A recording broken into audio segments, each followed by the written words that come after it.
Hello दोस्त। सप्ताह भर की खबरें यानी करंट अफेयर जो आपके कम्युनिटी टैब के माध्यम से पूछते थे उसी का आंसर यहाँ पे है 15 नवंबर 2020 में।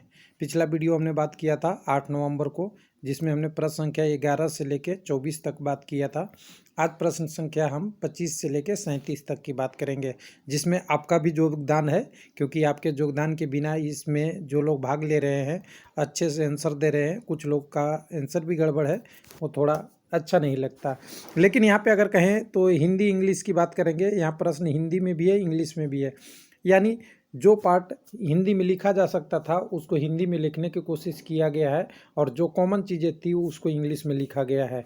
लेकिन लोगों का यहाँ एक और ऑप्शन आया था कि ये कहाँ लागू होगा।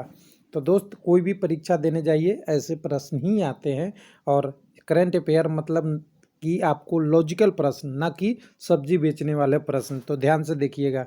तो चलिए शुरू करते हैं, इसको ख़त्म करते हैं जल्दी से।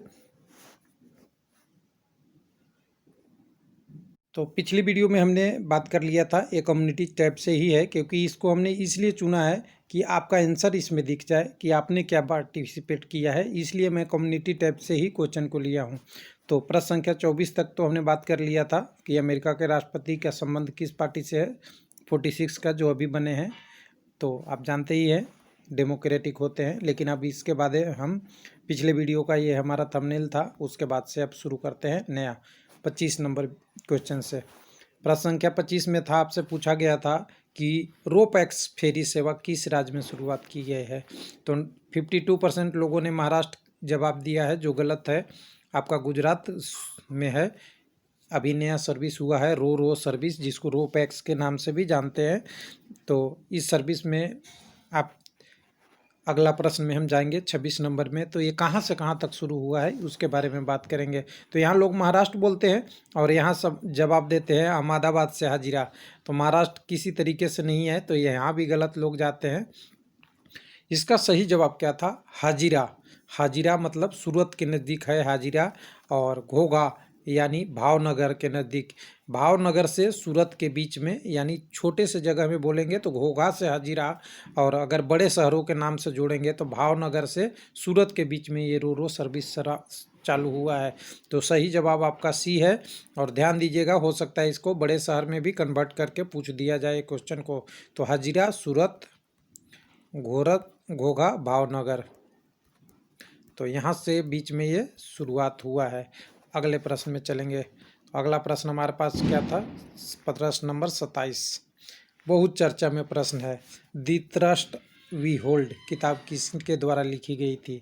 तो जान गए, अमेरिका के उपराष्ट्रपति लोगों ने सही जवाब दिया है, बिल्कुल कमला हैरिस द्वारा। भारतीय से संबंध है, 84% लोगों ने सही जवाब दिया है। चलिए 27 के बाद 28 में, बिना देरी के 28 में है विद्यापति। हालांकि विद्यापति हो गया था, तो यहाँ विद्यापति होगा। विद्यापति एयरपोर्ट, जहाँ से 8, 11, 12, 11, 20 को पहली बार दिल्ली के लिए हवाई यात्रा शुरू किया गया, कहाँ पे है? तो हो सकता है नया हवाई अड्डे के नाम से पूछ दिया जाए। कुछ लोग तो बोले मेरे घर के पास है, तो अच्छी बात है, लोगों का जवाब भी घर के पास ही है, यानी रियल के सही के पास है। दरभंगा में विद्यापति एयरपोर्ट की शुरुआत हुई है। अगले प्रश्न में चलते हैं। अगला प्रश्न आपका आता है, कई जगह बिहार भी पूछ दिएगा, तो ध्यान रखिएगा, बिहार में है दरभंगा। जो लोग बाहर के हैं, बिहार के नहीं हैं, उनके लिए। 29 नंबर प्रश्न है, इनमें से कौन सा देश जो इस्लाम मानने वाला है, यानी वहाँ का कानून इस्लामिक है, बिना विवाह के कपल जोड़े को एक साथ रहने की परमिशन दे दिया है, शराब पीने की भी परमिशन दे दिया है, और कई सारी पाबंदियों को हटा दिया है? वो देश कौन सा है? तो बहुत लोगों का सही जवाब था, क्यों? UAE, यूनाइटेड अरब अमीरात में ऐसा कानून लाया गया है। यानी पहले कानून था, उसमें छूट दी गई है, सीधी सीधी बात कह दे। तो राइट जवाब, लोगों का सही जवाब। अगले प्रश्न में चलते हैं 30 नंबर में। एक प्रश्न इम्पोर्टेंट बिहार चुनाव का। बिहार चुनाव में अभी सरकार बन जाएगी, 15 दिसंबर तो है, लेकिन 16 नवंबर को बन जाएगी। 16 नवंबर को सरकार बन जाएगी। लेकिन अभी इसमें विधायक की सीटों की संख्या आजकल एक ट्रेंड बन गया है। कोई भी एग्जाम में सीट उठा के पूछ देता है, और सीट एक पार्टी का नहीं पूछेगा, सीधा अगर छोटा सवाल है तो एक पार्टी पूछ देगा, दूसरा बड़ा है तो सभी को मिला के पूछ देता है कॉमन करके। तो इस प्रश्न को ध्यान से देख लीजिएगा, किसके कितने सीट है। हालांकि लोगों का जवाब बिल्कुल 83% है। बीजेपी 74, आरजेडी 75, जेडीयू 43 और आईएनसी इंडियन नेशनल कांग्रेस 19। बाकी 4 हम पार्टी का, 4 अलग अलग आपका वीआईपी पार्टी का, आपका 5 एआईएम और कुछ एक आपका लोजपा का, कुछ निर्दलीय भी है, सीपीआई से भी है, मतलब अलग अलग पार्टियों ने जीता है। लेकिन सबसे मेजर जो 4 है वो 4 आपका आंसर ये है। अगले प्रश्न में चलेंगे। अगला प्रश्न हमारे पास आता है आईपीएल। तो आईपीएल इस बार कौन सा हुआ है ये भी ध्यान रखिएगा। 13वीं आईपीएल हुई है, इसको भी आपको ध्यान में रखना है। 13वें आईपीएल के 2018 से 20 तक के जो जीतने वाली टीम है और रनर टीम कौन है उसके बारे में बताइएगा। तो ये मैंने देखा था पिछले एलपी एग्ज़ाम में भी, ग्रुप डी एग्ज़ाम में भी, हर सेशन में एक एक प्रश्न कहीं न कहीं से आईपीएल से डाला हुआ था। कभी 2017 का पूछा था, कभी 18 को, इसलिए मैंने यहाँ 18 से 20 तक लिया है। तो ध्यान देंगे 18 बात में होता है तो सीधी सी बात है, चेन्नई सुपर किंग और सनराइजर्स हैदराबाद के बीच में हुआ था। तो 18 में ये दोनों टीमें थी, 20 में चेन्नई सुपर किंग्स और मुंबई इंडियन का था, और 20 में नहीं, सॉरी 19 में, और जो 20 में था दिल्ली कैपिटल और मुंबई इंडियन का था। तो इतना क्लियर हो गया। तो 6 टीमों का अगर यहाँ से देखेंगे तो लोगों का जवाब देखिए बिल्कुल सही सही 80 नहीं 92% लोगों का है। 2020 में मुंबई इंडियन ने जीता है दिल्ली कैपिटल को हरा के।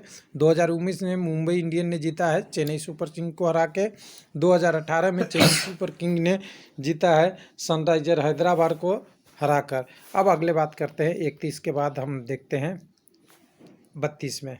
बोला आईपीएल 2020 में कौन से खिलाड़ी मैन ऑफ द मैच। हालांकि यहाँ पे फाइनल लिखना चाहिए था, मैन ऑफ द मैच में फाइनल भी हमें लिखना होगा, क्योंकि मैन ऑफ द मैच केवल उसी मैच का होता है। हालांकि लोगों ने समझ गए होंगे। मैन ऑफ द सीरीज किसको खिताब जीता है या खिताब मिला है, इसके बारे में था। तो यहाँ आपको सिंपल सी बात है, पर्पल कैप वाला भी देख लीजिएगा, यहाँ मैंने नहीं डाला है, और ऑरेंज कैप भी। तो यहाँ पे देखिए मैन ऑफ द मैच की बात करेंगे तो किन लोगों ने सबसे ज़्यादा जवाब सही दिया है। 72% लोगों ने जो जवाब दिया है वो गलत है। मैन ऑफ द मैच तो ट्रेंट बोल्ट थे, कोई शक नहीं है।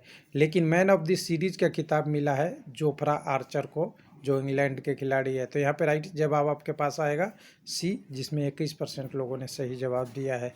अगले प्रश्न में चलते हैं 32 के बाद 33 नंबर में। तो यहाँ एक वीडियो का थंबनेल था, उसके बाद हमारे पास 33 नंबर है। किताब लिखी नहीं, आपके पास करंट अफेयर आ चुका है। ये प्रोमाइज लैंड किताब किसने लिखा है। 17 नवंबर को रिलीज होने वाला है अमेरिका में। भारत में भी मिलेगी कॉपियाँ, लेकिन भारत के लिए तो राहुल गांधी मनमोहन सिंह के लिए अच्छी बुरी दोनों खबरें की शुरुआत आपने न्यूज़पेपर मीडिया में देखा होगा। लेकिन लिखने वाले के लिए आप देखिए पॉजिटिव थिंक का तो राइटर बराक ओबामा है। 90% लोगों ने सही जवाब दिया है। और इन्होंने अपने शासनकाल के संबंधित जो भी 2007 या 9 होगा, मुझे याद नहीं है, 2017 तक के बारे में बताया है। तो यानी 7 से 17 होगा शासनकाल, यानी 2 या 9 से भी होगा, क्योंकि अमेरिका में 4 साल का होता है राष्ट्रपति का कार्यकाल। तो हो सकता है 2009 से 2017 के बारे में इन्होंने अपने लिखा हो, उसी में का एक थिंग होगा। अगले प्रश्न हम देखते हैं 34 नंबर। 5th आयुर्वेद दिवस 13 नवंबर 2020 को भारत में मनाया गया। ये किस अवसर पे या ओकेजन पे मनाया जाता है, ध्यान देने वाली बात है। तो कुछ लोगों ने बोला 13 नवंबर को धनतेरस था, कुछ लोगों ने बोला छोटी दिवाली थी इसलिए इसी दिन मनाया जाता है। तो सब काट दीजिएगा। आयुर्वेद के सबसे बड़ा गुरु को किनको माना जाता है, धन्वंतरी को। उनके जयंती पे और आयुर्वेद दिवस मनाया जाता है, ये इसका कंसेप्ट है। बाकी उस दिन कुछ और पड़ गया तो लोगों ने उसी को उठा लिया। तो यहाँ पे 71% लोगों ने सही जवाब दिया है। और इसके संबंधित थोड़ा सा और डिटेल में अध्ययन कर लीजिएगा। राजस्थान में 2-3 औषधालय के नाम आयुर्वेद के नाम से खुला गया है, उसको बारे में भी आप एक बार रीडिंग ले लेंगे। उसके बाद आपके पास हमारे पास है 35 नंबर। परिवर्तन निदेशालय ईडी के डायरेक्टर कौन है, जिनका कार्यकाल 1 साल बढ़ा दिया गया है। और एक बिल्कुल करंट क्वेश्चन है, तो ये लोगों ने सही जवाब दिया एस.के. मिश्रा। और एस.के. मिश्रा को अगर फुल नेम में जानना चाहेंगे तो संजय कुमार मिश्रा नाम है इनका। तो याद रखिएगा, अगर हिंदी में लोग जो जानना चाहते हैं, संजय कुमार मिश्रा। तो ये सारी चीज़ें हैं ना कि प्रश्न का कंसेप्ट है, और ये सारे कंसेप्ट आपको रिपीट करेंगे एग्जाम में, क्योंकि ये सब जो हाईलाइटेड होते जा रहा है ना, उस पर नाम लिखा हुआ रहता है एक क्वेश्चन का। चलिए अगला प्रश्न हमारे पास है म्यांमार। आज ही सुबह मैंने डाला था, म्यांमार इलेक्शन 2020 में किसकी जीत प्राप्त हुई है। तो सब लोग जानते हैं, हालांकि जवाब लोगों ने थोड़ा सा गलत भटक गए। आंग सान ली में 30% लोगों ने जवाब दिया है आंग सान सू की ने। ये 4th टर्म लगातार जीती है। और इनकी पार्टी का भी नाम देख लीजिएगा, NLP या कुछ ऐसा ही है, मैं एग्जैक्ट नहीं बता रहा हूँ। इनकी पार्टी को नाम आपको करना है, ये भी आप याद रखिएगा। हो सकता है इंटरनेशनल लेवल पे पार्टी का नाम भी पूछ देता है, जैसा कि अमेरिका में डेमोक्रेटिक और रिपब्लिक के बारे में पूछ दिया जाता है। तो यहाँ आंग सान सू की, जो शांति के दूत, नोबेल प्राइज विजेता भी है, उनको मिला है। 37 नंबर प्रश्न यहाँ पे हमारा, और इस वीडियो का अंतिम प्रश्न भी है आज ही के लिए। सौमित्रा चटर्जी का निधन 15 नवंबर 2020 को हो गया है। किस क्षेत्र से जुड़े हुए थे। तो यहाँ लोगों ने 14% सही जवाब दिया है, 75% लोगों ने गलत जवाब दिया है। तो यानी एक्टिंग में, यानी अभिनेता थे। और थोड़ा सा इसको आपको थोड़ा बड़ा करके भी पूछ दिया जाए तो यहाँ पे आप ध्यान दीजिएगा, बंगाली अभिनेता थे। तो बंगाली अभिनेता थे, लेकिन इनकी फिल्मों में अच्छी खासी सत्यजीत रे वगैरह से इनका पकड़ था, और बहुत सारे इनका अवार्ड भी था, पद्मश्री, पद्म भूषण वगैरह वगैरह। तो एक चीज़ ये भी प्रश्न को रेट लीजिएगा, एक्टिंग। और हो सकते कि इनके बारे में कोई और चीज़ होगा, तो फ्रांस का इनको मिला हुआ था सम्मान, सर्वोच्च सम्मान, ये वगैरह वगैरह, ये सब चीज़ें देख लीजिएगा। तो ये रहा 37 प्रश्न करंट अफेयर का, जो हमने प्रश्न संख्या 25 से लेकर 37 तक आए हैं। ऐसे ही कम्युनिटी टैब से आपके साथ बने रहेंगे। कम्युनिटी टैब में आपके एक क्वेश्चन डालते रहते हैं, और हो सकता है तो करंट अफेयर के जगह पे कई सवालों में जीके का भी, मैथ का भी, और थोड़े बहुत टाइम के अनुसार से उसमें इंक्लूड करते रहेंगे। थैंक यू, धन्यवाद।